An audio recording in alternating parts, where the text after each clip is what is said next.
গত ২৩ বছরে ৩০টি অগ্নিকাণ্ড দেখেছে সুন্দরবনের পূর্ব বিভাগ। প্রতিবার তদন্ত কমিটি সুপারিশ করলেও বাস্তবায়িত না হওয়ায় একই ঘটনার পুনরাবৃত্তি ঘটছে বছরের পর বছর। এখন প্রশ্ন জাগে, যেই আগুন লাগার ঠেকানো নিয়ে এত কথা, সেই অগ্নিকাণ্ডের সূত্রপাত হয় কি করে? আর গোড়ায় হাত দেয়া গেলে করা সম্ভব প্রতিরোধ ব্যবস্থা নেয়া? এমন প্রশ্নে স্থানীয়রা দুষলেন অসাধু মাছ ব্যবসায়ী ও অনভিজ্ঞ মোয়ালদের।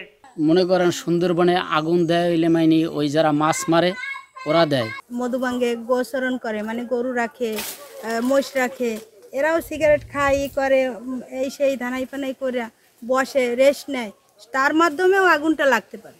অভিযোগ আছে খোদ বন বিভাগের কর্মকর্তাদের বিরুদ্ধেও। এভাবে চললে হারিয়ে যাবে সুন্দরবন, শঙ্কা তাদের। এদিকে বড় ধরনের দুর্ঘটনা রোধে সুন্দরবনে পানির প্রবাহ ফিরিয়ে আনায় জোর দিচ্ছে ফায়ার সার্ভিস। চারপাশে যে ছোট ছোট নদী বা খালগুলো আছে এগুলোকে যদি খনন করে এরকম করা যায় যে এটা বাটার সময় পানি পাওয়া যাবে, তাহলে এরপরে যে কোনো অগ্নি দুর্ঘটনা ঘটলে খুব দ্রুত সময়ের মধ্যে নির্বাপন করা সম্ভব হবে বলে আমি মনে করি। গেল শনিবার ও রোববার সুন্দরবন পূর্ব বন বিভাগের কলম তেজি ও ২৩-এর ছিলা শাপলার বিল এলাকায় আগুন লেগে ৫.৫ একরের বেশি বন ক্ষতিগ্রস্ত হয়।